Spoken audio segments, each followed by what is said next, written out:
Ini memang menjadi kondisi yang berat untuk memulai offline karena sudah lama online, maka teman-teman banyak yang tidak bisa hadir. Tapi puji Tuhan ketika diupload di YouTube, saya lihat ada beberapa yang menonton sampai 15 atau 20 orang. Tidak mengapa, kita akan terus berjalan karena kalau sekarang keadaan sudah membaik, maka seharusnya gereja juga sudah mulai buka dan offline. Oke, kita melanjutkan eksposisi Injil Markus kita. Ini ada teman-teman yang nggak hadir minggu lalu. Jadi coba dibuka Alkitabnya dari Markus pasal 9. Kemarin kita sudah menyelesaikan ayat 1 ayat 1 sampai 4 ya. Hari ini kita akan menyelesaikan kisah ini yang berada di atas gunung. Yesus dimuliakan di atas gunung atau berubah wujud. Itu ayat 5 sampai 8. Yuk kita buka Alkitab kita supaya kita ikuti kisahnya ayat demi ayat. Markus pasal 9 ayat 5 sampai 8. Sedikit saya preview kisah di minggu lalu, bagaimana Yesus membawa 3 murid yang paling dekat, yaitu Petrus, Yakobus, dan Yohanes. Lalu dia berubah wujud, yang sering dipakai bahasanya adalah transfigurasi, berubah wujud, berkilau-kilauan, ya, cahayanya begitu berkilauan, wajahnya seperti matahari.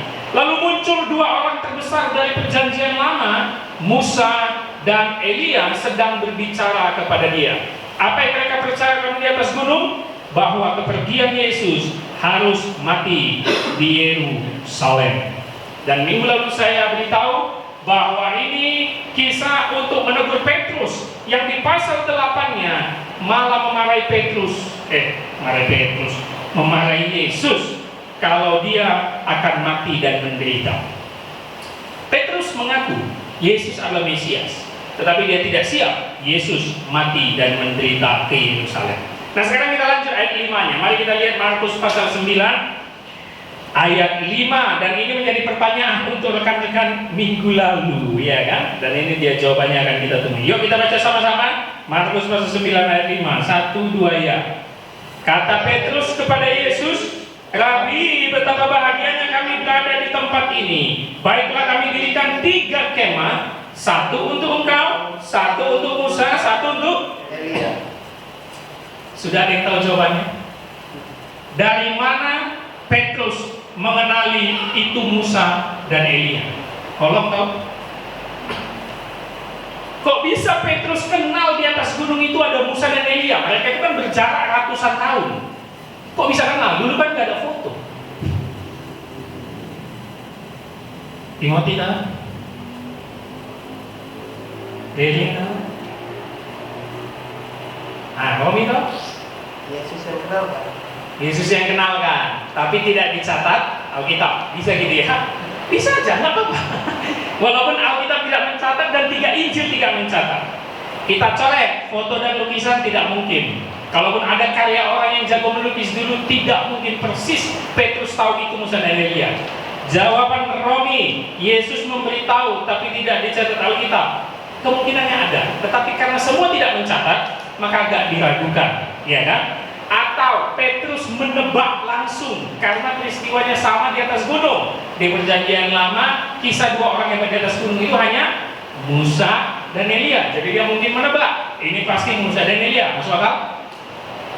Masuk akal ya? Tetapi itu jawaban yang tidak kontekstual, karena jawaban konteksnya adalah pengakuan Petrus sebelumnya.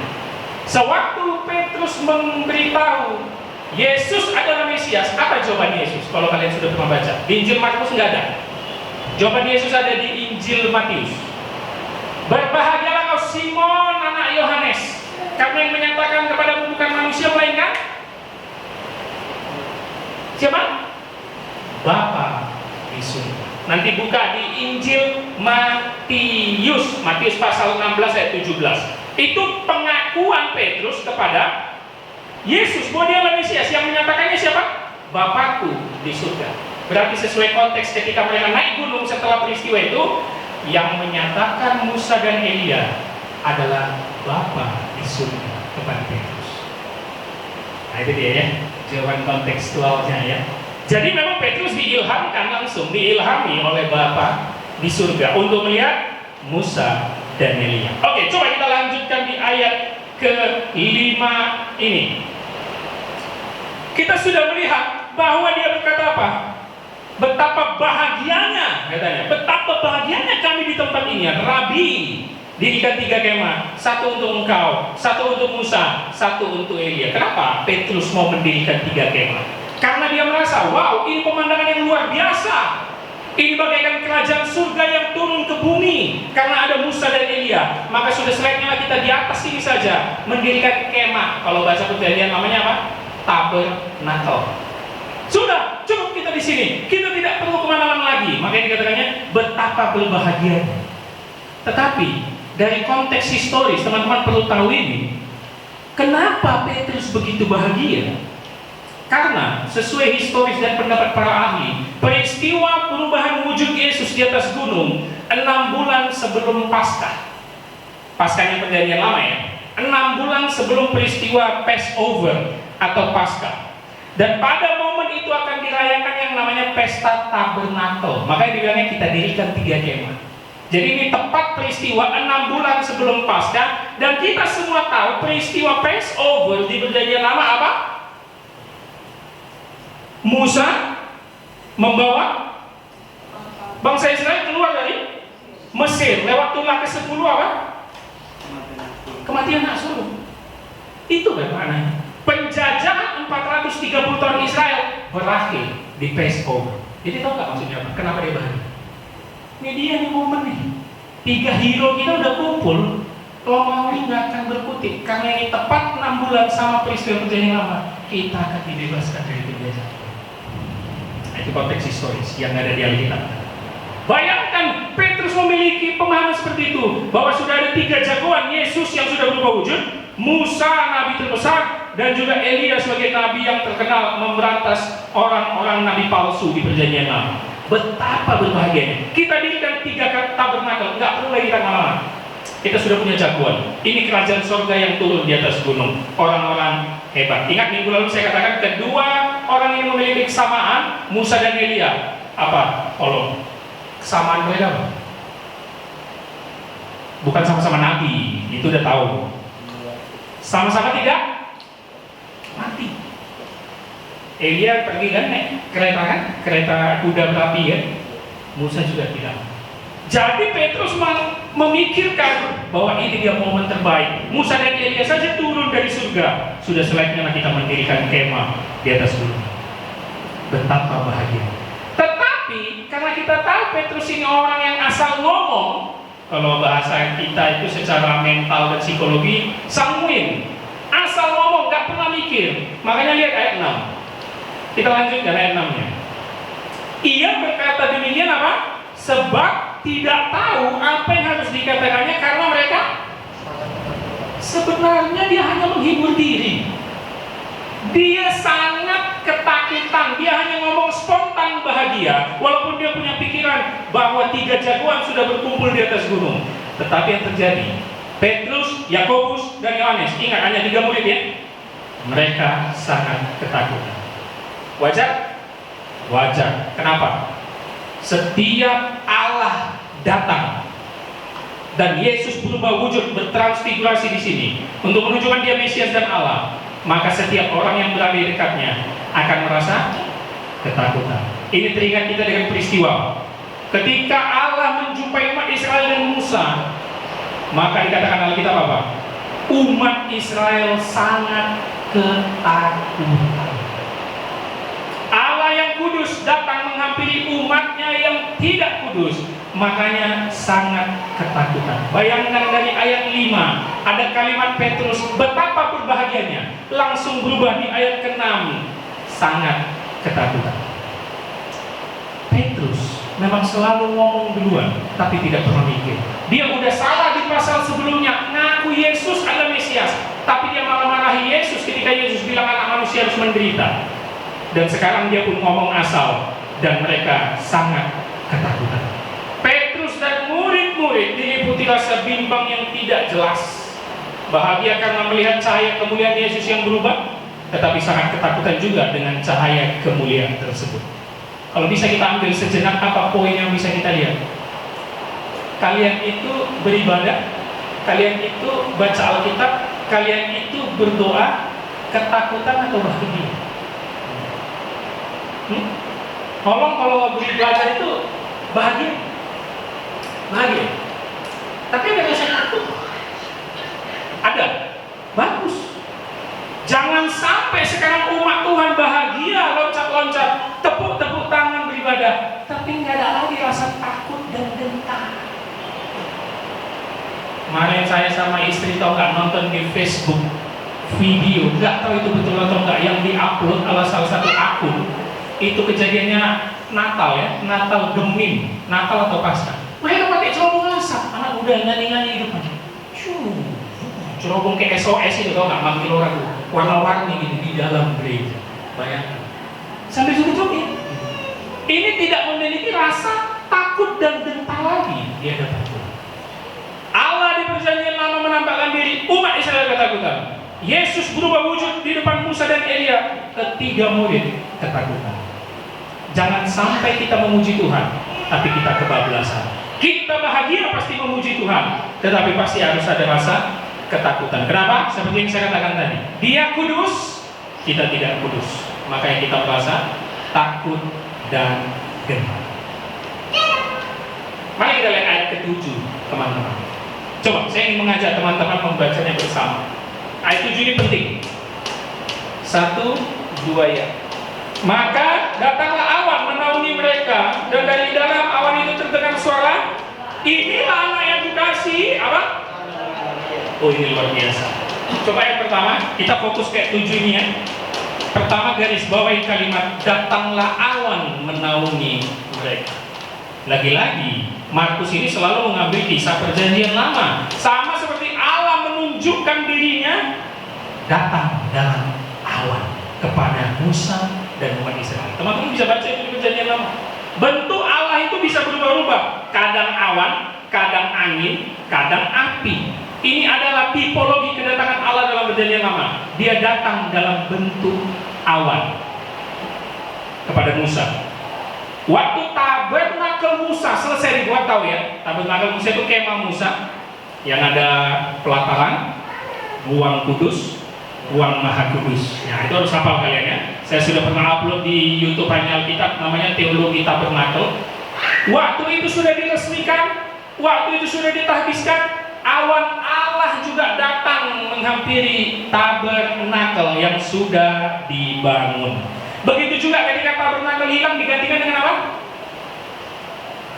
Perjanjian lama, tabernakel Musa dan ada, digantikan dengan apa? Bait suci. Bait suci Salomo yang begitu megah dan indah, ketika berhasil dibuat, awan Allah juga datang menaungi bait suci. Jadi ini adalah bentuk datangnya Allah menaungi mereka dalam bentuk awan. Lalu kita lihat poin terpenting. Dan ini teman-teman harus lihat, garis bawahi dan dengar. Maka dalam awan itu terdengar suara, inilah anak yang kukasihi. Dengarkanlah. Peristiwa apa sebelumnya yang mirip dengan ini? Pembaptisan di Markus pasal 1. Ketika Yesus dibaptis oleh Yohanes Pembaptis, ada muncul juga suara dari langit. Nah, sekarang dengarkan. Inilah anak yang kukasihi, dengarkanlah dia. Ini suara dari siapa? Allah ya. Kalau kita pakai metode Tritunggal berarti Allah Bapa. Ya. Ini suara dari Allah Bapa. Ini adalah konfirmasi dari surga. Bapak saudara, teman-teman lihat ya. Musa sudah mengkonfirmasi bahwa Yesus adalah Mesias yang harus mati di Yerusalem.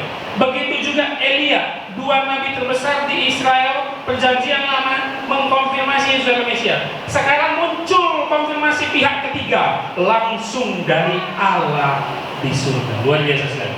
Jadi konfirmasinya Musa, Elia, suara dari Bapa di surga. Luar biasa. Dan kenapa Yesus mengajak 3 murid? Karena di dalam hukum Taurat, saksi itu mensahkan sesuatu hal. Sah, resmi, betul, harus dengan kesaksian 2 atau 3. Makanya Yesus mengajak Petrus, Yakobus, Yohanes. Begitu juga saksi dari Musa, Elia, Allah Bapa. 3 orang. Maka sahlah Yesus waktu berubah wujud di atas gunung. Dia adalah Mesias. Waduh, luar biasa sekali. Semua disahkan. Dan yang paling penting adalah suara dari Bapa. Aku ingin kita fokus di kalimat dari suara Allah Bapa. Inilah anak yang kukasihi, dengarkanlah dia. Kira-kira suara ini untuk siapa? Petrus. Jelas. Karena di pasal sebelumnya dia melawan Yesus, nggak mendengarkan Yesus, malah dia memarahi Yesus. Sekarang dia langsung yang dimarahi oleh Allah Bapa. Oh, lemak diri kali. Kita kalau dimarahi Tuhan gimana nasib kita? Bukan apa-apa, langsung dikatakan apa? Hei, kalau kita tambah kalimatnya ya, hei Petrus, ini anak yang kukasihi, dengarkan dia. Jangan kau dengar yang lain lagi, dengarkan dia. Pertanyaan selanjutnya, suara ini untuk Petrus, dengarkan soal apa? Dia menderita. Hah? Dia akan menderita. Soal apa yang dikatakan Musa dan Elia, apa itu? Soal perihal kematiannya menuju Yerusalem. Dengarkan dia. Jangan lagi kau bandel. Jangan lagi kau merasa paling benar. Pemahamanmu tentang Mesias itu salah. Dengarkan dia. Wah, keren sekali kalimat ini. Dengarkan dia. Allah Bapa langsung memarahi Petrus. Dan saya merasa kalimat ini juga menjadi kalimat iman kita. Betul ya? Seakan-akan suara Allah Bapa yang berteriak kepada kita di hari ini. Apa itu? Dengarkan dia. Yesuslah yang harus kita dengar satu-satunya di dalam hidup kita sebagai dasar iman kita. Amin. Tidak ada yang lain. Kita boleh dengarkan orang tua, kita boleh dengarkan dosen, guru, pengajar, siapapun itu. Tetapi yang menjadi dasar iman untuk pedoman hidup kita sehari-hari sampai kita mati hanyalah suara dari Yesus. Dan itu ada di Alkitab. Dengarkanlah dia. Yuk kita refleksi dan renungkan teman-teman. Sudahkah kau rajin mendengarkan dia? Kemarin kami di dalam renungan selalu merefleksikan bahwa kita ini kayak Petrus dan Yudas. Betul. Kita ini Petrus. Jarang mau mendengarkan Yesus. Baca sih, dengar khotbah sih hari Minggu, atau lihat di Instagram, Facebook ayat-ayat gitu ya, postingan-postingan oke. Tetapi kita hanya mendengarkan tapi tidak pernah melakukan. Kita ini kayak Petrus. Kita ini ngomong duluan tanpa mikir. Kita ini merasa paling dekat dengan Yesus, tetapi sebenarnya kita salah paham. Makanya yang paling penting, dengarkan dia. Yuk, gereja kita GKPI Raja Daud selalu melandaskan iman kita dengan Alkitab. Bagaimana? Resolusi kalian 2022 sudah habis baca Alkitab, harus diwujudkan. Amin. Harus diwujudkan. Jangan kita mau seperti Petrus yang terus melawan Tuhan. Sehingga sering orang bertanya, kalau begitu dengarkan suara Tuhan atau suara hati? Nah, ini pun problem. Suara hati itu kan sering juga dibilang orang itu suara Roh Kudus, ya kan? Nggak sama juga lah. Suara Tuhan itu suara Roh Kudus, ya Alkitab. Maka bacalah Alkitab. Dengarkanlah dia. Jadi teman-teman perhatikan ya. Ini pembelajaran penting dalam eksposisi ini. Konfirmasi Yesus adalah Mesias dari 3 tokoh. Bukan tokoh ini bahkan. Ini sudah menjadi 3 wujud yang paling penting. Karena Musa dan Elia datang dalam bentuk kemuliaan kan? Musa mengafirmasi, mengkonfirmasi Yesus adalah Mesias yang harus menderita mati di Yerusalem. Begitu juga dengan Elia. Dan sekarang suara Allah. Petrus yang Yohanes diajak juga untuk menyaksikan dia betul-betul berubah wujud, berkilauan. Ngeri sekali. Kalau itu terjadi pada kita, apa yang kita lakukan? Petrus akhirnya ditegur langsung oleh Allah. Dengarkan dia. Ya Bapak Ibu Saudara, kita harus mendengarkan dia di dalam hidup kita. Apapun yang terjadi, firman Tuhan menjadi landasan hidup kita. Yuk kita lanjut ayat terakhir, ayat 8. Setelah konfirmasi dari suara Allah Bapa, yuk kita baca sama-sama ayat 8, 1, 2 ya. Dan sekonyong-konyong waktu mereka memandang sekeliling mereka, mereka tidak melihat seorang pun lagi bersama mereka kecuali luar biasa. Teman-teman, Musa datang melambangkan apa? Hukum. Musa ingat law, hukum yang ada di Perjanjian Lama. Dia itu adalah orang yang pertama kali diberikan 2 loh batu dan hukum Taurat. Elia datang melambangkan apa? Nabi. Jadi ada hukum dan nabi yang mengkonfirmasi Yesus adalah Mesias ketika dia berubah rupa. Transfigurasi. Sekarang apa yang terjadi adalah? Perhatikan ya dari kalimat awalnya. Dan sekonyong-konyong waktu mereka memandang sekeliling mereka, apa sekonyong-konyong? Dan seketika, sesaat itu juga, ketika suara dari Allah Bapa, dengarkanlah dia, dan suara itu menghilang. Langsung Musa dan Elia tidak ada lagi. Hanya tersisa siapa? Yesus. Artinya, Markus ingin menjelaskan kepada kita dalam pembelajaran kita hari Minggu ini, semua kisah historik kehebatan Musa dan Elia di Perjanjian Lama sudah tak penting. Sudah tak penting. Biarlah itu menjadi pelajaran sejarah. Kenapa? Karena semua sudah digenapi dalam Yesus. Tinggal dia seorang diri, dia penggenap, dialah Mesias. Dengarkanlah dia. Musa dan Elia sudah lalu. Yang lalu biarlah berlalu. Kan gitu. Makanya Yesus selalu berkata apa? Aku datang bukan meniadakan hukum Taurat, melainkan menggenapinya. Akhirnya Petrus yang dikaruniakan dan dinyatakan Allah Bapa untuk melihat wujud Musa dan Elia, sekarang mereka tidak melihat siapa-siapa. Dan mimpi Petrus, ingat tadi saya bilang dari 5 mimpinya apa ketika dia berkata betapa berbahagianya kita di atas gunung. Kerajaan surga itu kayaknya udah turun kan? Karena 2 orang yang langsung naik ke surga sudah turun. Mimpinya untuk melihat mendirikan kemah di atas gunung buyar seketika, hilang seketika. Kerajaan surga ternyata belum didirikan, belum ada kemah dan tabernaknya, belum. Kenapa? Kerajaan surga datang dan berdiri ketika Yesus mati di kayu salib dan dia bangkit dan naik ke surga. Belum. Jadi ini hanya gambaran singkat bagaimana nanti kerajaan surga ketika ada Yesus yang berubah wujud sebagai Allah di dalam surga dan ada Musa dan Elia juga. Kira-kira kalau kita jadi Petrus, kita kecewa nggak ya? Kecewa juga. Tetapi ketika dia mendengar konfirmasi dari Allah Bapa, dengarkanlah dia, maka seharusnya Petrus berubah. Kebahagiaan Petrus hilang sekejap, karena yang sekarang dalam otaknya apa?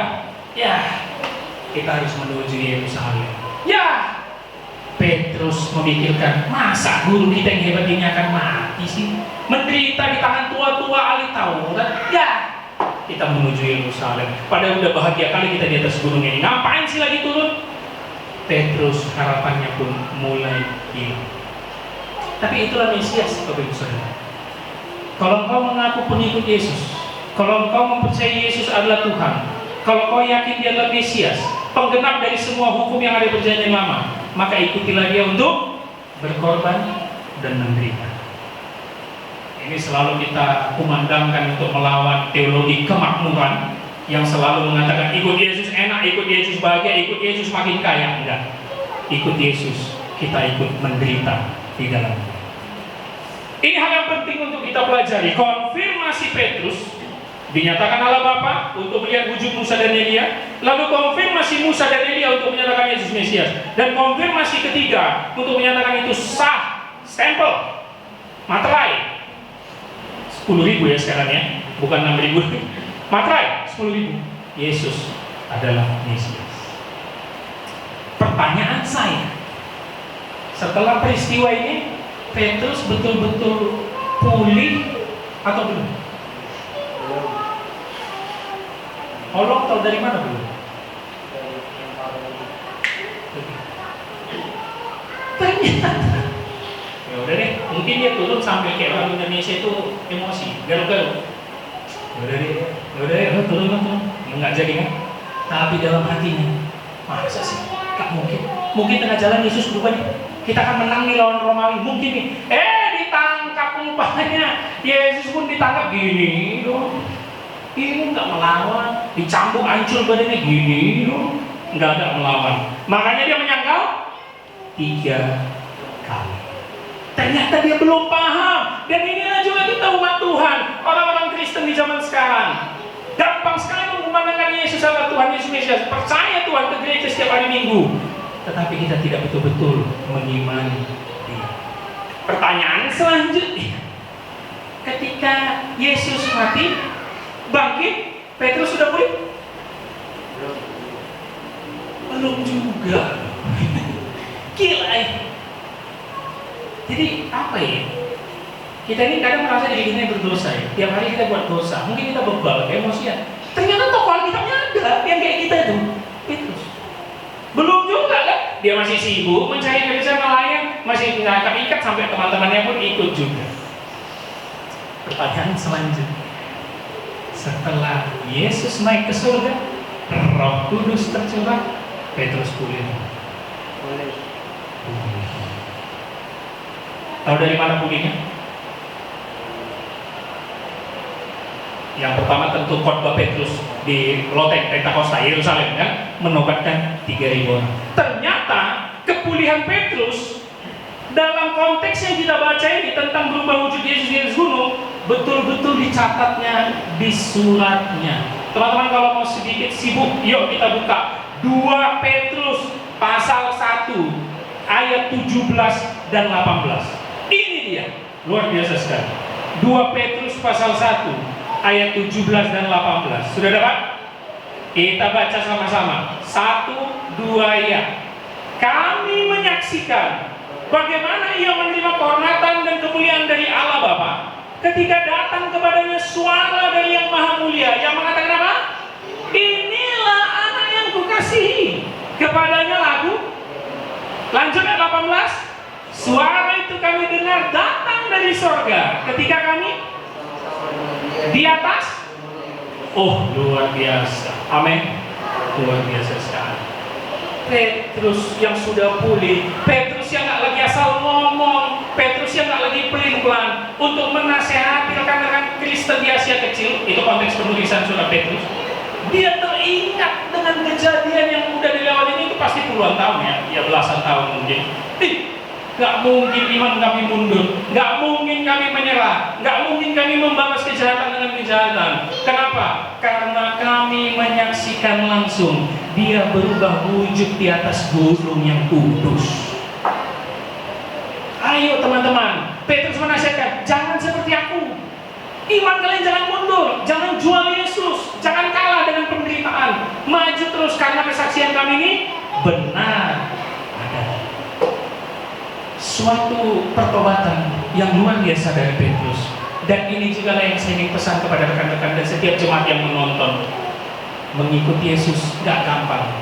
Ada peningkatan iman yang pelan-pelan, ada proses pertobatan. Makanya hargai temanmu yang kalau sekarang masih bandel, gak apa-apa, tapi tetap bimbing ya, jangan dibiarkan. Jangan malah bilang, ya udah mati lah kalau saya masuk neraka kok nanti. Jangan. Pelan-pelan itu nanti akan meningkat. Yang sekarang datang ke gereja hanya mau mengharapkan mukjizat dan berkat, nggak apa-apa, pelan-pelan nasihati. Dan sekarang yang menderita mengeluh, kok Tuhan gini, nasihati. Sampai akhirnya tingkat iman kita seperti apa? Petrus. Bertahan dalam penderitaan karena kita mengimani Yesus adalah Tuhan, yang Dia adalah Mesias. Ini bukti otentik yang dibagikan Petrus kepada kita, teman-teman. Transfigurasi di atas gunung adalah bukti bahwa Yesus adalah Mesias. Pengakuan Petrus betul, tetapi cara pandangnya salah. Akhirnya dibetulkan Yesus di atas gunung dengan konfirmasi dari Allah Bapa. Pesan saya terakhir, kalau mengaku Dia adalah Mesias, maka yuk, sesuai konteks yang kita baca hari ini, kita ambil tas kita, packingan kita. Mau kemana? Bukan ke Bandung, bukan juga ke Bali, menuju Yerusalem, siap mati disalibkan bersama Yesus. Amin. Mari